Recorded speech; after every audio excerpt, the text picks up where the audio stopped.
And then to your point about scalability, if you put all three of those ingredients together in an effective way, you should almost have gates set up in your business that tell you when you are ready to scale. So an example of one, and one of the ones that I use as kind of a North Star metric for any sales organization, is productivity per rep, right? And I think in the thesis that you were describing at the beginning, there was a world before where you would hire a bunch of people. You would say, okay, each rep's going to provide 600K in bookings for the year. And so therefore, if I just multiply 600K times the number of people I hire, that's how much money my company's going to make that year. Right. And then we find ourselves in this unfortunate situation where there's layoffs and people are shrinking their teams because those expectations aren't coming true.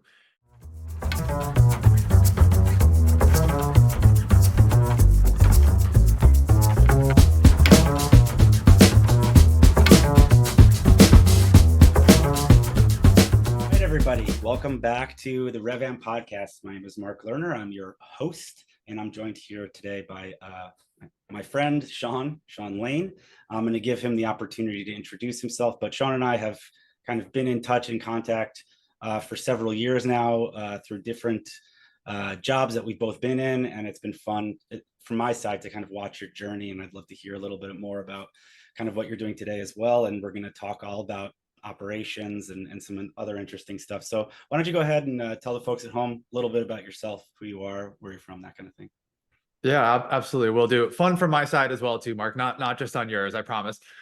So yeah, my name is Sean Lane. I am a founding partner at Minot Light Consulting. We help early stage CEOs and revenue leaders improve their go-to-market execution. And my background's all things RevOps. So spent the last decade building fast-growing B2B SaaS go-to-market teams. Spent 5.5 years at Drift, sales and marketing software.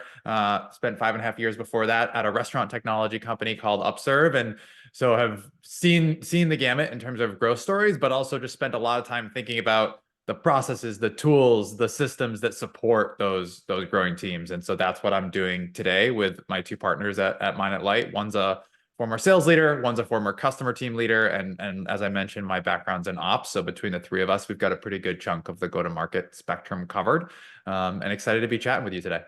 Super cool. And I do have to say that, before I started taking on this podcast, one of the inspirations that I went to reference to see, what makes a good RevOps podcast is some of the work you had done in the podcast you hosted when you were at Drift.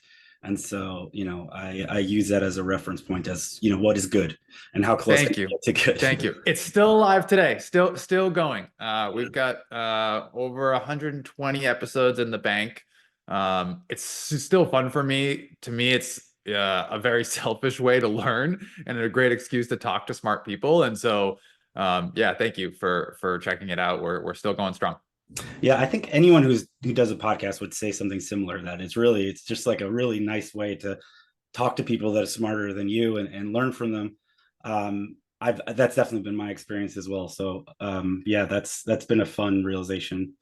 So you and we talked kind of before this about the direction we were going to go, and I had kind of talked to you a little bit about some of the things that we at Deal have kind of been looking at kind of in the macro sense. And one of the things that we kind of talk about internally that we've been seeing is kind of how impactful change has been over the last 3-4 years, right? We were kind of in a place where there was a certain level of expectation about how companies grew, and you had kind of baseline assumptions that all kind of made sense for a while.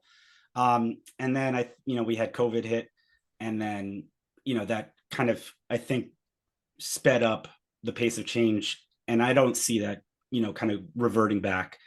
And one of the things I've kind of noticed about some of the players that have been washed out as a result where they just weren't being flexible and adaptable to those external changes in the market, where it was not part of their kind of go-to-market strategy.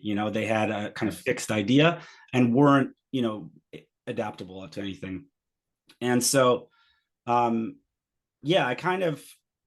and I kind of talked about that and what we have seen in that, but I'd love to kind of first high level get your thoughts about that concept, that thesis, if that's something you've seen as well. And, if you think that, at least in your work, your current work, if you're kind of seeing people acknowledge the need Yeah. for that at all yet. Yeah, I mean, I think we're all certainly operating in very different economic market conditions than we were a few years ago. I think there's no denying that. And I think that while a lot of people had been converted and had seen the value in having an strategic operations group within their companies well before COVID, I think if you didn't before then and before the market dynamic of the last 2 years, then you definitely, hopefully, have seen that value now. And I think that as companies are dealing with challenging times, having to revisit some of their core assumptions about how their business works, how their funnels work, you really need to have a world-class ops group within your company to help you to navigate that. And I think that's the thing that I've found more and more, both from my own experiences in-house as well as now on the consulting side, working with a bunch of different companies. If you don't have folks who are looking at it through a critical and objective lens to understand, okay, these are the things we thought were going to come true about our business. These are the things that are actually happening. How do we now react? Right. And I think a lot of times in ops, people are so set on saying, okay, this is going to be our very specific set of goals, and we cannot waver from these goals. These have to be the things we stick to. And I think that there's a balance there. Like, yes, you want to get everyone on the same page. You want to get everyone to commit to a certain direction, and you want to get a certain timeline that people are going to say, okay, we're going to at least commit to these goals for a quarter. But I think what we're finding is you also have to be nimble enough to be able to adjust when those things do present themselves in terms of new market conditions, new business realities. If you just stick to those same set of goals, you're going to wake up in 3-6 months and realize, oh my gosh, like what were we doing for the last 3 to 6 months? And so I think ops teams have to play a role there, both in the annual planning, strategic planning for the company, as well as kind of the ongoing goal setting and execution. Cool. Yeah. I think it's a really great way to kind of distill it down. In terms of the way companies would, could structure, implement ops teams and go to kind of the go-to-market organization. When we're talking about the concept of building for scalability, right? You're working with a company that's earlier stage, and you want them to be from the start, have the DNA to be able to be scalable, but also take into consideration that decisions made today are based on assumptions that may not be true, however long in the future. How does one approach that? How does one kind of plan out that structuring? So first of all, I think that the CEO, the founder, the revenue leaders, whoever it may be in an early stage company, those folks can set that tone that you're talking about, can embed this kind of data-driven or ops-centered thinking in the company from a very early stage so that you don't have to go back and undo a bunch of stuff years later. I think people are sensitive to that now in terms of making the wrong hire or putting the wrong system in place or not putting a system in place at all, because ultimately you lose a lot of time by not having that focus on early. So to answer your question, the way that we think about it and the way that I would design an ops team to think about it is in 3 buckets: planning, execution, and insights. Those probably have exactly what you think they do in them, Mark, but I'll talk about them quickly. So planning is everything that happens before any of your customer-facing team members are even in their seat, right? We're talking about, let's just stick with kind of go-to-market operations here, right? So that's things like territory planning and sales, book of business planning, post-sale, decisions around what parts of the market you're going to go into, comp design, headcount, quota capacity, all of that lives in that planning bucket. Execution is all about the day in the life of all of those different customer-facing team members. So what does an SDR do every day versus a mid-market AE versus an enterprise CSM? What are the systems and tools that support that day in the life? What does the customer journey look like? Handoffs in that customer journey, right? So thinking through all of that. And then insights should be the bridge between the two, right? And that's in addition to kind of the core reporting that ops is usually responsible for in a company. That's also the place where you can be more proactive in terms of the analysis that you're doing, the insights that you're bringing back to the business. And so planning, execution, and insights should kind of all feed one another. And then to your point about scalability, if you put all 3 of those ingredients together in an effective way, you should almost have gates set up in your business that tell you when you are ready to scale. So an example of one, and one of the ones that I use as kind of a North Star metric for any sales organization, is productivity per rep, right? And I think in the thesis that you were describing at the beginning, there was a world before where you would hire a bunch of people. You would say, okay, each rep's going to provide 600K in bookings for the year. And so therefore, if I just multiply 600K times the number of people I hire, that's how much money my company's going to make that year. Right. And then we find ourselves in this unfortunate situation where there's layoffs and people are shrinking their teams because those expectations aren't coming true. And so I think a better way to handle that now is you have to prove out the productivity assumptions that you have. And even if you create a hiring plan, let's say for the entire year, that doesn't mean you have to fulfill that plan if you're not meeting the productivity expectations that you have. So an example of something that we used to do was I would sit down with the CFO, VP of sales every single quarter and say, okay, for each segment of our business, are we ahead of our productivity expectations? Are we behind on our productivity expectations? And so if the SMB team is beating productivity expectations, great, move forward with your hiring plan, keep going. If enterprise is in the red and you're not yet at your productivity expectations, don't hire, stop, figure out what's broken in that part of the business, get those folks successful before you start to grow that team. So that's one of the ways that I would think about kind of just making your entire process more scalable. And it gets down to like understanding the nitty gritty levers that are available to you in your funnel to make those productivity expectations come true. Is there a stage, a gate at which the the menu changes, what's on offer, what levers you have to pull change, and you kind of shift your thinking and the way your strategic kind of model? For sure. I mean, I think first of all, people ask me all the time, when should I even invest in ops, right? And I think once you are making that transition away from a founder-led sales model, you have some sort of predictable, repeatable sales process, and you've found some level of product market fit, you're ready for ops, right? And that's the moment where you can say, okay, what can we do to bring more yield out of the team you're hiring? And I think like, just to pause there for a second, that's kind of the whole point of the job, right?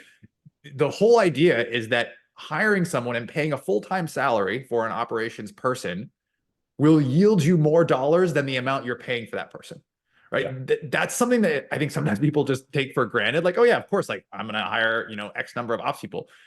Every single dollar you attribute to ops salary needs to result in more dollars for the company, more efficiencies, more yield. And so I think that's important. And then to answer your question, yes, you have to change the lens through which you look at your business as your business grows.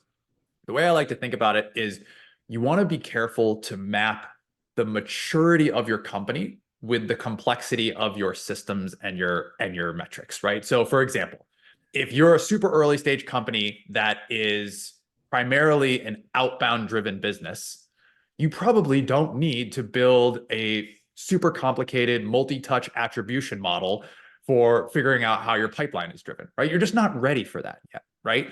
And as you grow, the types of metrics you look at might change. So if we're really focused on, win rate and average sale price and productivity per rep, then maybe as we get a little bit bigger, we start to pay more attention to things like renewal rates and retention and lifetime value and LTV to CAC, right? Like you have to kind of grow up into some of those metrics. And I think if you try to be more complex than you need to be early on, it can be a bit of a distraction. There are exceptions to these rules, right? You'll find super mature companies that are super immature in their systems, and you'll find really early stage companies that have super complex systems. But for the most part, you can kind of map where your company is based on of its stage, and then ultimately the maturity and complexity of the systems that you need to support that stage. Yeah, awesome. Yeah, I'll take it kind of the opposite. Like when should you be wary of, Frankensteining your own solution? Like, we're not going to spend the time to find a real CRM. We'll make one in Google Sheets, or, blank in Google Sheets tends to be like the thing where all bad ideas end up trying to be worked on your own. At what point, even if it's sort of working, right? Like you're making it, but like, put a little stress on it, that thing breaks pretty quick. How, where are the gates, where that's like just not, that's something we can't brush past. We have to fix, we can't work out of, we can't gloss over this. We can't, half measures on this thing. So first of all, this is a hard question for operations teams to answer because the answer is always we want everything, right? And you have to prioritize and you have to pick the parts of your business that you are okay with being imperfect, right? And there's always things that we think could be better, and that's just the way ops folks are wired, right? And so the way I think about it is you're going to have band-aids inside of your systems. What I would always coach my team on is don't build a band-aid on top of another band-aid, right? Because those are the things where you're going to have breakages, and then you're ultimately going to have to go back and do a whole bunch of cleanup. So what's the better version of that to answer your question? One, at the very beginning, you want to keep things as simple as possible, right? If you map out, and you should do this, map out your customer journey from beginning to end, look at all the different milestones, all the different touch points, all the different handoffs between different roles, and then think about what are the milestones along that customer journey that you want to measure, right? And again, what you are ready to measure. So to start, it can be something as basic as, all right, how many meetings do we book? How many of those meetings take place? How many real opportunities do we create? And how many of those become customers? Those can be the foundational milestones that you build. And those are also the things that you probably don't want to go back and change the definition of later on, because then you're in this whole world. We have to retroactively change everything. Definitions change. It's an enormous pain. And so picking the kind of foundational building blocks of what you want to measure at the beginning will help you for a long period of time. And those are the ones that you should spend time and energy and effort on defining well the first time. And then there's other stuff that you can probably change later on, right? You're going to change the way you think about target accounts over the course of your business. You're going to change the way you think about lead distribution. You're going to change the way you think about segmentation or firmographic scoring. Those things are inevitably going to change, right? And so I think in addition to keeping things simple, the second piece I would say is you really want to think long-term. What are the things that are foundationally going to always be true? And what are the things that probably won't change over a course of a period of time? And then the other thing I would think about, and this is something that is also pretty difficult, but we naturally want to move towards things that are quantitative, right? And the things that we can absolutely measure. And a huge part of the customer journey, a huge part of the customer interactions we have is qualitative, right? And so one of our goals at Drift was we had this kind of internal mantra that a customer should never have to repeat themselves. And so you see this, I'm sure, all the time, right? You go through a sales process for something maybe you're buying. You give the salesperson a whole bunch of information about your business, your use cases, what compelled you to want this tool in the first place. And then you get to your post-sale, onboarding kickoff call, and they ask you all the same questions that you've already answered and put a ton of thought and detail into during the sales process. It's infuriating, and it's also a really bad customer experience. And so as you think about, okay, what are the things we absolutely need? There's some qualitative information that needs to get passed through this customer journey as well. And there's more tools available now to help you with that. You can use AI to summarize calls. You don't have to rely on the handwritten notes of the rep, which we know are, on a notepad somewhere and not in the CRM. So there's a whole bunch of ways I think you can do it that prioritizes the most important things that you need at that moment. And it's hard. Like I said, you have to make those trade-offs about what is critical and what are some of the things that we can build later. Yeah, I'm smiling because yes, I've been on that end of conversations, and I find it endlessly frustrating when I've already had the first call and then I speak with the next person and they're doing discovery again. It's like, guys, we did this already. Yeah. I would take it a step further, and that I think that buyers today, B2B buyers, expect that some of this stuff without them telling you, because there's so many tools out there that kind of tell you, what CRM a company's using based on whatever signals they have out there and all this stuff. And I don't know if that's been proven out, but that's my kind of gut feeling, because there's so much data out there, and there's, the bigger your engine, your growth engine, the more opportunities you have to kind of listen to those things. But kind of bringing it back and talking about like the critical pieces of, let's call it kind of the technology stack for ops, for go-to-market. Along with the changing dynamics, we shifted from a world where it was like growth at all costs. Everybody gets to choose their favorite little doohickey and for their specific niche in the company, and budgets are kind of whatever. That inverted, we that flipped on its head pretty quick. And not only have budgets been constrained, but also there's been a much more rigorous look at the existing stack and how you can, what's duplicative, what's redundant, and there's a lot of stuff I think that is redundant. But taking things back to the core, what are the pieces of the technology stack that you can, you can try, maybe take somewhat of a risk on a newer technology or do something internally, and what are the core pillars that are you have to make the, costs can't be the biggest constraint. You have to really consider, what this is going to do for your growth. Yeah, that's a great question. And I think any company right now that is questioning whether they are a nice to have or a need to have in that tech stack design that you're talking about, is going to have some challenges, right? Because if you're questioning it about yourself, your customers are questioning it about you as well. So the way I would think about it is going back to kind of what I was saying about mapping out your customer journey. You want to think about what do you need to instrument within that customer journey, and where does technology help you, right? Not just by default, okay, I heard, so-and-so has this category of tool, so therefore I should have it as well. Technology should support the existing customer journey, not the other way around, right? I think a lot of times people try to shoehorn a specific tool into their process because, again, maybe it's the hot new thing, or, somebody recommended it to them. Like, you need to have a problem that you want technology to solve better than a manual process or a human could solve it for you.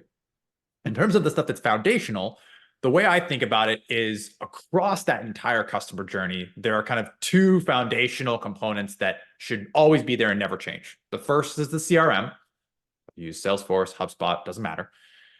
The second is some sort of data warehouse, right? And you need to have a strategy for that. And this is one of those things that, again, early ops leaders, early data-driven CEOs can embed in the DNA of the company. My first boss at Drift, really smart guy named Will Collins, he was taking snapshots of our Salesforce instance from the time we were like less than 25 employees, right? And so that was always embedded, and then that data was available to us. And so the way I think about it is the CRM is going to give you visibility into kind of everything that's happening in your business at that moment in time. The data warehouse gives you visibility into everything that's ever happened in your business ever, right? And so those are the two kind of foundational elements that I think every company needs. Where you go from there, whether you choose, to use more of a platform approach or, more of a piecemeal individual point solution approach, doesn't really matter as long as you focus on the different parts of the customer journey where you see friction, right? And so if you see friction around, quote creation, then that's a place where you need to make a solution, right?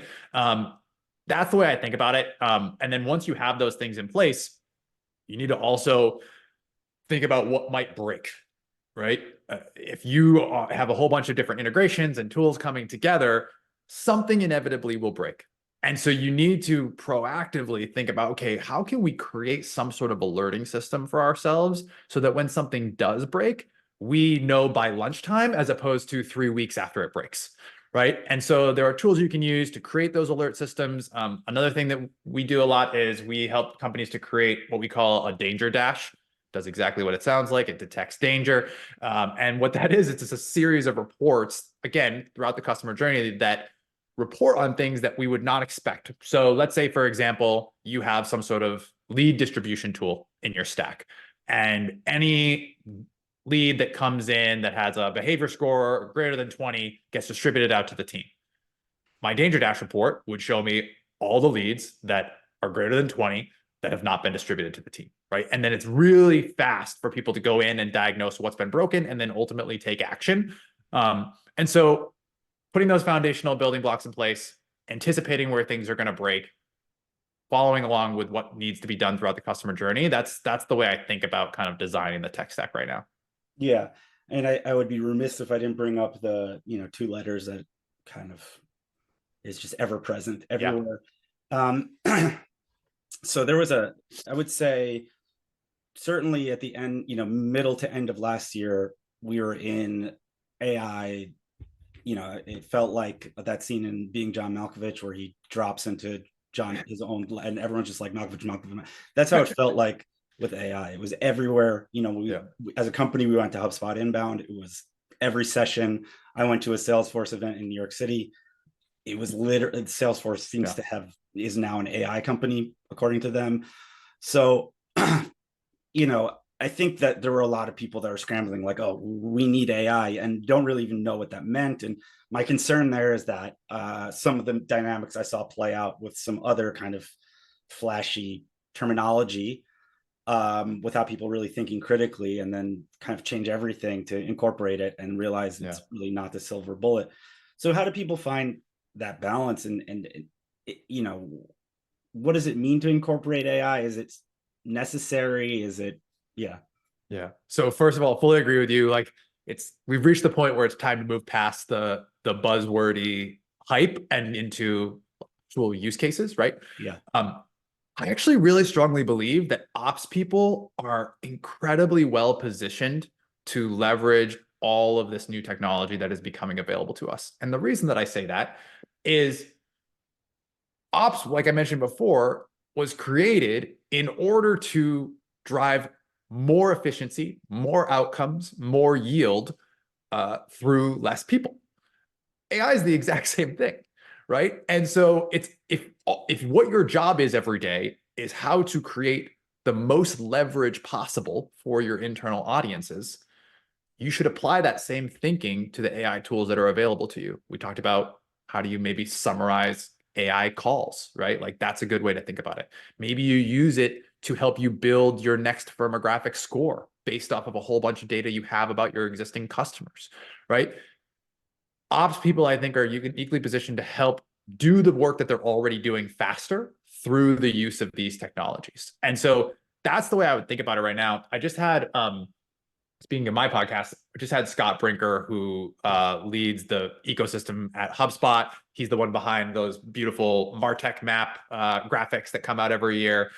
And what he basically said to me is the key to using some of these tools is a term he calls composability. And the way that he talks about it is all these different tools can now connect to one another in a way that you couldn't before. And you can also leverage the data sets available to you in a way you probably couldn't before. And ops folks get to be the ones who kind of inject their creativity into how all those different things connect, right? And so the more that becomes available and easier for us to use, I think ops is going to have to play a critical role, because everyone's going to go out, and what's going to happen is everyone's going to try their own tool, everyone's going to try their own AI model, everyone's going to try, their own version of ChatGPT or make their own GPT, and then all of a sudden we're going to have the exact same problem that we had 4 or 5 years ago, which was you had this crazy tech stack bloat and no one's thought about how it all comes together. And so that's, I think, where ops is going to have to come in and say, look, this is our unique data set. This is how we bring all these things together. And if we're leveraging AI to help us along the way, great. But it still has to come back to that kind of customer journey and the data that's available to the company. Does that make sense? Makes perfect sense. And I think that's really, the ops gets to play that role of like, hold on, let's check the euphoria at the door and think critically. And, the scenario that continuously plays in my mind, because I saw this happen and I've talked to people for whom it happened, I would say 2 years ago, up until, I don't know, 6, 7, 8 months ago, a similarly kind of euphoric word and term that was out there is PLG. And not to say that not to kind of discount the whole idea. I think it's great, but I think there were a lot of companies for whom that model is probably not ideal, who felt pressure because the word was everywhere, that VCs were like, you have to go PLG, you have to go PLG. And I know of some that completely shifted their entire structure, their go-to-market strategy, their sales, everything. And then the ground shifted under them. And they did not have the ability to kind of handle that change quickly, right? Their change management philosophy was fine. It was like a point in time. This is the change we're making. So, obviously we don't know what we don't know. We can't foresee what's going to happen. But, as an ops leader, how does one kind of ensure as best you can that those kind of scenarios don't happen, that there's a mentality of continuous change, kind of accepting that the market dynamics might dictate and that we can't overcorrect or put all our eggs in one basket, or, we have to think about this critically. Yeah. So I'll add kind of two commonalities that I see between the AI trend that you just described and the PLG trend, right?